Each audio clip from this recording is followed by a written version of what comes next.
Science, exercise, nutrition, health, energy, passion. 1 year, no beer. This is the 1 year no beer podcast, where you will find all the latest tips, tricks, and hacks for a way to live better. Justin, welcome to the 1 year no beer podcast. Thank you very much, Andy. It's great to be here. I really appreciate it. I was just thinking back to when we first met, which was last summer on the Rich Roll wellness retreat in lovely, where was we? We was in Cork, wasn't it? Cork, yeah, in Cork, in Ballybofane House, wasn't it? Ballybofane, absolutely cracking, where we lived for a week in these teepees, which was quite interesting because it was typical Irish weather. We had about 2 warm days and the rest of it was freezing, and I remember I lived for the fact that when we'd go back to our teepee, they'd leave a little hot water bottle in our teepee every night, and literally that was a lifesaver because it was that cold that it was the only thing that got me through. And I do remember one particular night waking up, and you can imagine it's absolutely pitch black, so you're in the middle of nowhere, and my water bottle had leaked everywhere. It was a total disaster. And then, of course, I had to explain to the maids the following morning that, look, it was my water bottle. Just to be clear, I haven't wet myself. But it looked all wrong. But anyway, I digress. So we met on this wellness retreat, and it was actually life-changing for a lot of people, wasn't it? It was a fantastic experience. I had a brilliant time. We met the Happy Pair guys. We obviously spent a lot of time with Rich Roll, and I met yourself, and we bonded quite quickly during that time, got to know each other really well. And then we didn't see each other for a while, although we stayed in contact. And then just recently, my wife actually noticed some of the posts you were doing on Instagram, and we checked it out. It was Meditate, Don't Medicate, and thought it was absolutely stunning, the stuff that you're doing. So I thought I'd get back in touch, get you on the podcast and find out what's going on. So rather than dive in almost at the start, let's wind back a bit to where you were and where you were at on that retreat. What took you to the retreat? Sure. Yeah, absolutely. And I mean, the retreat was fantastic. The teepees, I agree with you. The hilarious thing was the guys came from LA to Ireland thinking they were going to have this wonderful outdoor retreat. And, it was a bit of a shock. But in fairness, as you know, the weather in Ireland can be a lot worse. So I think we did quite well over the course of the week. But I ended up on the retreat because my wife introduced me to the Rich Roll podcast probably, about a year ago. And I kind of got into it, listened to it, and the retreat was announced on it. I thought, what the hell, I'll book it and I'll go for it. To be perfectly honest, when I was going on the retreat, I really didn't feel like I needed to be on that retreat because for me, I've been on that massive journey over the previous kind of 2.5 years. And I wanted to go on the retreat really around the running and the food side of things. But when I did go on the retreat, I really enjoyed meeting such a great bunch of people. I've connected with Rich and Julie, and I'm doing some stuff at the moment to help Julie Pyatt and her business. So it's kind of brought a whole bunch of stuff together. But the lead up to the retreat, and as you say, the Instagram page, Meditate, Not Medicate, I came into that on the back of the journey through, my challenges with alcohol, with anxiety, with depression, with the eventual kind of the clincher for me was having a moment on a Sunday afternoon where I gave a lot of serious contemplation to suicide. And this all is born out of a problem that goes back to 6 years ago where, our son Joshua died when he was 11 months old. And for me, I suppose a big message that I try to get out is that, the male macho approach to all these things is that, we bury ourselves in something else to try and escape it. My wife, on the back of losing Joshua, was phenomenal. She spent months walking in the mountains in Wicklow with our dog. For me, I decided the best thing to do was to build a new company, build a new business, and literally, 6 weeks after his funeral, I was in significant meetings with very senior people in banks, setting up a new operation.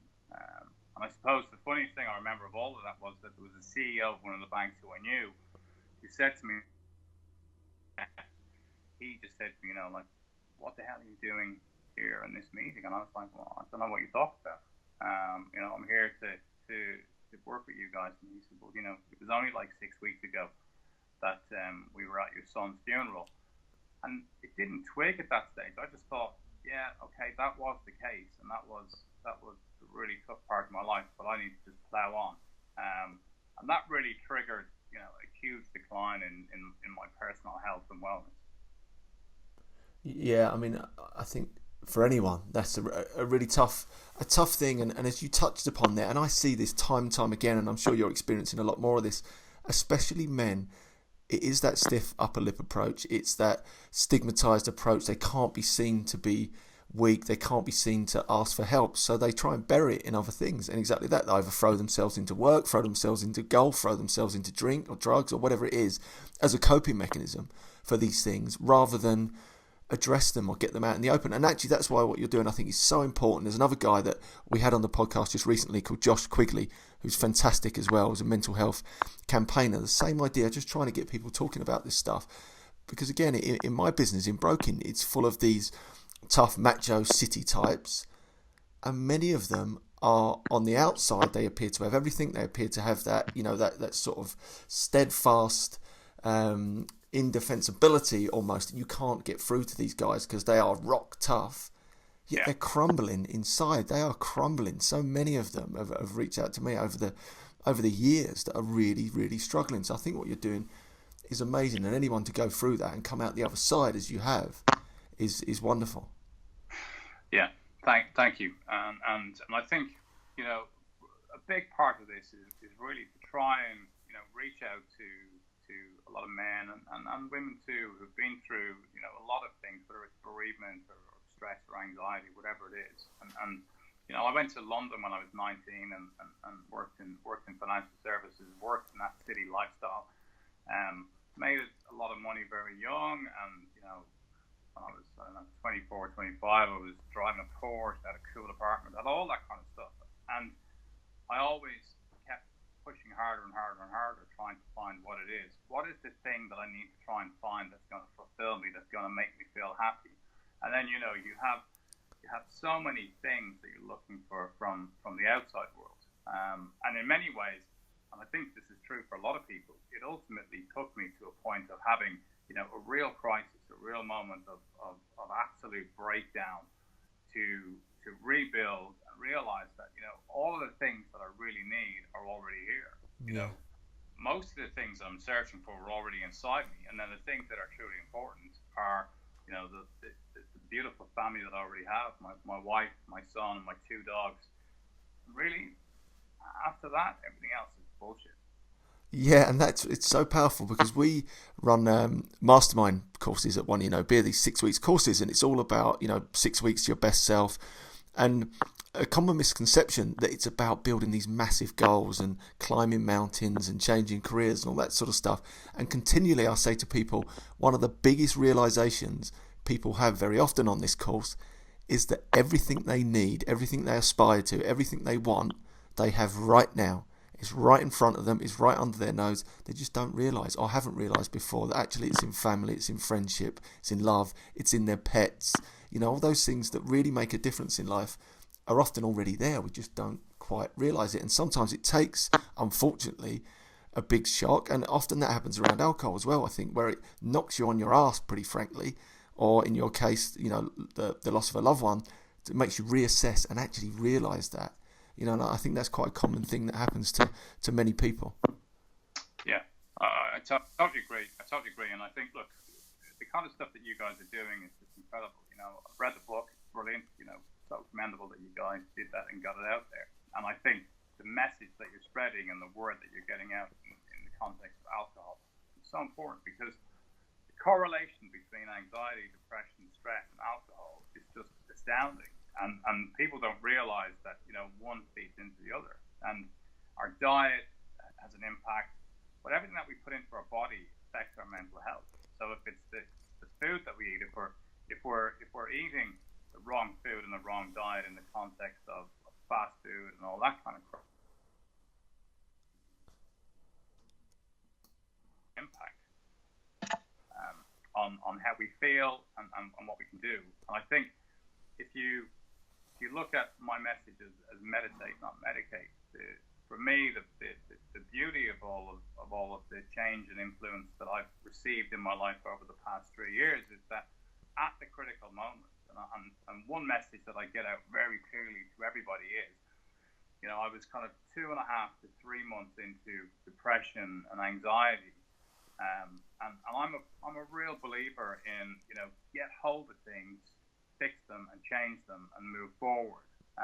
So whilst I was really kind of struggling so much with my mental health, to the point where I had a panic attack in a meeting, which I just went through this whole meeting with this panic attack. I thought, I need to close the deal, so I'm going to go through it anyway. I thought maybe this is a heart attack, maybe it's a stroke. I don't really know what it is, but I need to close the deal. And I pushed through all that, got back to my hotel, and just pummeled into a bottle of wine, thinking, shit, I don't know what that was, but I never want to go there again. And then just kept medicating myself with booze on the top of that position. But then eventually, after 3 months and conversations with my wife, I realized I need to make some massive change.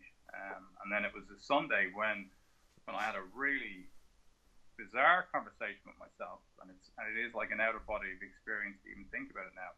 But suicide thoughts started to come more and more into my mind, but they were more kind of like floating like planets around the periphery of your universe, rather than a real tangible thought. But then this particular Sunday, I thought, okay, everybody would just be better off. My wife would be better off. She'll find somebody, a better husband. And he'll be probably great for my son, and it'd be better for everybody if I just committed suicide. And then started to think about how it is that I should go and plan for this. And it was then that I just luckily the week before met this like super guru Indian psychiatrist in Dublin who started to introduce me to a way of changing my life through cognitive therapy through meditation. And I texted him that Sunday and I said to him, look, I'm giving some real thoughts to suicide here. This is really, I really feel it as an alive moment, and I'm worried about it. And he just said to me, look, do me a favor, don't do anything right now, and don't do anything until tomorrow morning. That's an instruction. Come and see me tomorrow morning.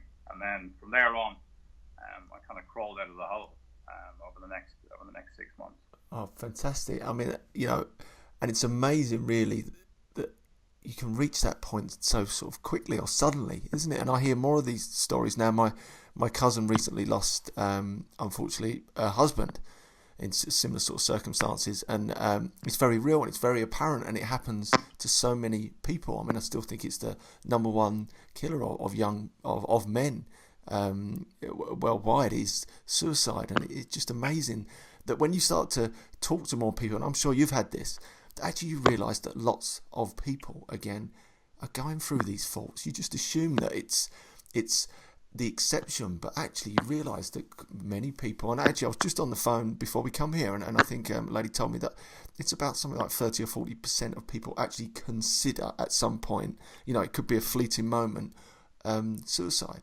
It just shows that it's a real problem. And for you, I think, to obviously turn that around through meditation. I mean, would you put it solely down to meditation? I know that's obviously a massive part of your life now. I'd say, in a big way, yes. Like where meditation is in my life now, it's a huge part of my practice. I mean, my days usually start at kind of 4:45. I'll wake up, I'll sit up, I'll just drink some water, and then I meditate for an hour. And that's critical because it really sets me up for the whole day. And I've meditated every day now for 3 years. And that kind of started off with like a minute and brought me to the point of an hour. You don't need to meditate for an hour. I think I've just developed a great love of it, and I find it a great place to develop my own mind and my thoughts. But I would say meditation, the cognitive therapy within meditation was critical, and the work with this particular psychiatrist, Dr. Shada, was huge as well. But and Justin, what was critical about the cognitive therapy part of that? If you can explain a bit more on that. Sure. So in traditional cognitive therapy, you're lying on the couch. The psychiatrist is there taking notes and asking you questions. The way that this particular therapy works, which is very much influenced from the eastern side, from an Indian perspective, is that you once you've done all of the initial assessments to go through your history, etc. The work that you then do with the psychiatrist is in your own head. So he will ask you questions, and then you will answer those questions and work through your histories. So let's say you're reviewing your last week. You will actually go into a meditation, have 2 minutes of breathing, and then he'll pose questions to you, and you'll answer them and seek the answers in your own head and resolve the issues. And you don't even share that information with him. So there's a very limited amount of stuff that you share with your psychiatrist.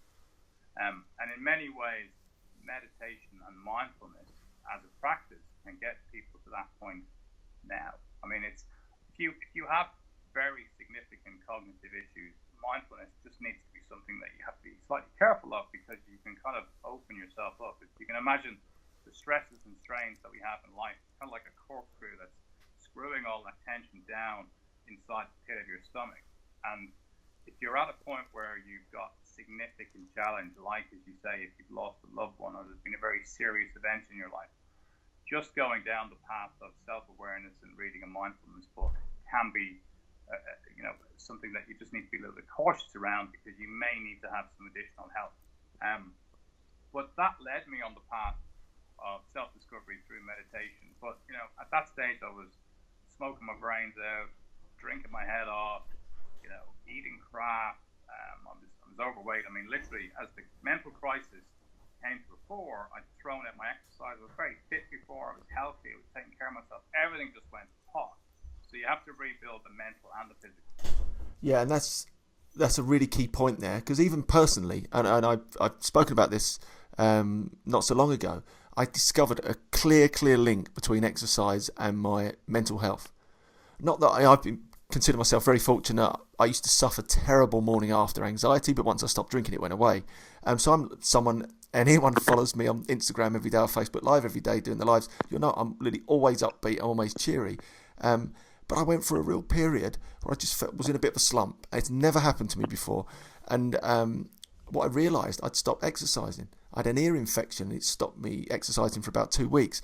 And then I went for a run, and everything changed. It was almost like an instant change in me that came, and I went back through my journal and I found this, and it was clear as day. And that was the first time personally that I'd noticed this really tangible link between exercise, for example, and my own personal mood. And again, I'm someone who's lucky enough that doesn't really suffer in that sense, so I can only imagine that all of these things are so connected that, as you say, even if you start to do the cognitive work, if you're still eating the wrong foods, not exercising, not looking after yourself physically as well, you're almost liable to drag yourself down. So I guess in your story, you pretty much revamped everything. Yeah, I mean, I really feel like that. I mean, for me, I feel like this is Justin Caffrey 2.0. There isn't really any part of me that hasn't been changed from the mental and the physical. And I think exercise is critical. I mean, running for me is huge, and we went on some great runs when we were together. We actually went on a great run together in Ireland and both got lost with Rich Roll, the legend himself. And this was typical men running. I think that the ladies had gone home at that point for whatever reason. It was just a group of men. There was about 6 or 7 of us, and as men, as you know, we don't like to ask for directions, so we just started guessing. We got lost and we started guessing. And bearing in mind, all of us had phones with Google Maps on, so it wasn't even like we had to ask anyone. We even refused to look at our Google Maps, so we kept guessing, and then we ended up on this dairy farm, which we knew we sort of shouldn't have been on, and we started running deeper and deeper into this dairy farm. And bearing in mind, we're all had our tops off at this stage because it was quite a hot day. We're all like these crazy vegans running around a dairy farm where we shouldn't have been in the middle of Ireland. Eventually, we found this exit, and this is a true story. As we found the exit, I was one of the last to leave. 2 of the biggest dogs I've ever seen came bounding down this sort of driveway towards us, and we were about 15 kilometres in at this stage. You've never seen me run so quickly. Usain Bolt, I would have left him for dead. Yeah, I mean that really was hilarious. And I think it was like halfway across the fields. I did point out to everybody that if a farmer comes across at this stage, Yeah. about to shoot us. Yeah, exactly. I'm sure he was not far behind the dogs with the gun. I think he was let the dogs out, and I'll follow up with the gun. And then if he'd found out we were these crazy vegans on his dairy farm, we'd probably still be there. Well, yeah, can you imagine? I mean, there's one thing that the Irish farmers do not like, and that's vegans. So I think it's probably 10 points for a vegan. yeah. But yeah, I mean, I think the running side of things, exercise in general is so important. I mean, I'm a big runner.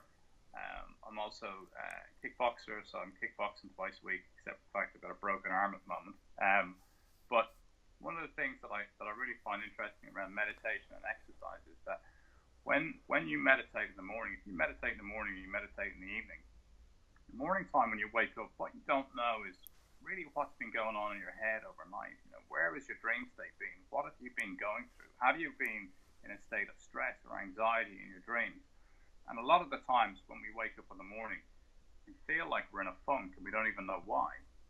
And that can be because you've actually taken some real negativity out of that last dream, that last thing that happened, and it's actually manifesting itself in how you feel when you wake up in the morning.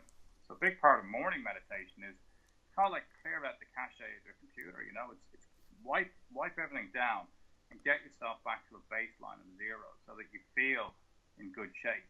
And part of my practice in the morning to set myself up for the day is, do not touch your social media. Don't read the news. Don't read your emails. Get in, meditate. And when I say meditate, for me, okay, it's an hour, but that's just because I love it. For everybody else, that can be a minute, 2 minutes. The science around 2 minutes or 3 minutes of meditation every day is extraordinary. But the big challenge is to remember that it's a practice. So, you've got to be consistent. Make sure that you stick with it, and like the no beer for a year, it's running that for 28 days or 2 months, and then it really starts to benefit you. But then I find that if you exercise after you've meditated, clear down the cache of the brain, you're in a really good state, and then you get out into nature and you're having a nice run, you're in a forest, you're by the beach, wherever you are, the impact that has on your mental health is just extraordinary. Yeah, and I must admit that's not dissimilar to my morning routine. It's exactly that. It's wake up, meditate, I try and avoid the phone, and then invariably I go for a run, and that just teases me up. And again, it's almost, you notice it more when you don't do it, if you know what I mean. It's one of those, whilst you're in the moment, it feels very natural and you feel great and you feel energized, and then it's the couple of days that you miss in a row for whatever reason that you start to go, oh, really? And everything becomes a little bit of a slog again. So these things are so important. So through the sort of work, let's say, you're doing, or the message that you're putting out there through Meditate, Don't Medicate, what's the aim? What's the idea behind that? I know you're getting some great traction, and again, I've mentioned it earlier, you should follow Justin. We'll give you all the handles. I think on Instagram it's Medicate, Don't Medicate. Yeah, not meditate. Sorry, meditate, not medicate. Get it the right way around. And yeah, the message really is just about avoiding the medication, whether it's alcohol, whether it's drug abuse, whether it's just headache tablets, whatever it is that we're using to try and null our senses. And I think the message that I try to get out across people is one of finding solace and finding peace within yourself will then allow you to find a greater path to your life, and very much bringing in some of the spiritual influences of Buddhism and Hinduism, and I've read extensively around the Buddhist and mindfulness approach over the past 3 years. So I try to bring in a little bit of spirituality without being kind of like woo-woo for people, just bringing them in a nice bit of sense around some of the really interesting, detailed knowledges that we can pull from Buddhism, which is a practice going back 3,000 to 5,000 years, where you can find some interesting stuff. But again, I think so much of our time and society has impacted us in a way where we need to try and find something to believe in, something to actually hold on to. And it's funny, if you look at whether it's the UK or Ireland or really anywhere around the world, people don't go to church anymore. That's fundamentally broken down. And whether or not you believe in the God side of things, the fact that we don't have an hour in our week where we go and sit and be part of the community and are quiet and listen to somebody speaking, these little things impact us. And right now, so many people have nothing in their lives except chaos of work, chaos of personal life, chaos of social media, and all of this feeds into the brain. And we then try to quieten the brain down because we think, oh, this is going crazy. So we then reach out to quieten it, and we're quieting it then with alcohol, we're quieting it with drugs. And we need to be able to realize that we can find that peace and that quiet without having to bring things into our body that are just simply bad for us. Yeah, that's so true. And this is my mission down the line. I'm not there yet, is to really look deeper into meaning, because exactly that, people are struggling, and there's a clear link between lack of meaning and addiction, for example, where people are just, they're clambering for some sort of meaning and purpose in their life, because that almost, the formal approach that we had historically 50 years ago, where most people would have had the church or some organised religion that sort of produced that almost that purpose and meaning for them, doesn't exist for so many people now. And as you say, people are lost. People are unsure about what's next. What is this life all about? It's a common theme that we see in our groups and in the masterminds. And one of the reasons we create the masterminds in many ways was to try and give people some steps towards meaning and purpose, because you can't articulate exactly what it is very often. You almost need a bit of momentum to find and grow, I think, your purpose along the way. And again, lots of people mistakenly reach out for alcohol because they're a bit lost. They don't know what's going on in their life. They don't have that structure. They can't quieten their minds, as you say, and they turn to drugs or alcohol or these other addictive behaviours in an attempt, I think, to create this meaning in their life that unfortunately they don't have anymore. So any ways I think that we can recreate that, and mindfulness again is a wonderful secular way for many people into that style of thinking, into meaning, into purpose, into quiet time through meditation. I think that's why it's so wonderfully important. And again, something that we bestow, we push very much within the One You Know Big community, because it's fantastic. And that's why it's great. I think you should check out Justin, because he's just got a brilliant style. I think you should check out the way he delivers his content and puts it across, as he mentioned himself. There's no woo-woo in there. It's just straight to the point. It's delivered from someone who's very real, that's been through lots of interesting things and experiences in his life, that's just sharing. And it's just a really nice, I must admit, I was really touched when I first saw the first few Instagram posts. I was just like, wow, that's really, really powerful. And I know it's something that you've sort of just grown into. You didn't almost set out with it in mind, but I would urge everyone to check Justin out. I think it's fantastic. And just almost to probably wrap things up there, where exactly can we find you? I think we've mentioned it a couple of times, but let's just say it once more. Yeah, so on Instagram, it's meditate _not_medicate. So meditate _not_medicate. And I'm also going to put my website live, so it's going to go up soon. It'll be justincaffrey.com. But yeah, find me on Instagram, and anything that I feel is interesting or valuable to other people, whether it's visualization, focusing on yourself, the meditation side, wherever I think it's got value, I'll put it up there, and hopefully somebody finds it and it's of some help in their life. Fantastic. Yeah, again, so we'll put all these details in the show notes. We'll put the website and the Instagram link. Check Justin out. He's an absolute superstar. And thanks again, Justin. That was wonderful. Thanks, man. I really appreciate it, Andy. Thanks for your time.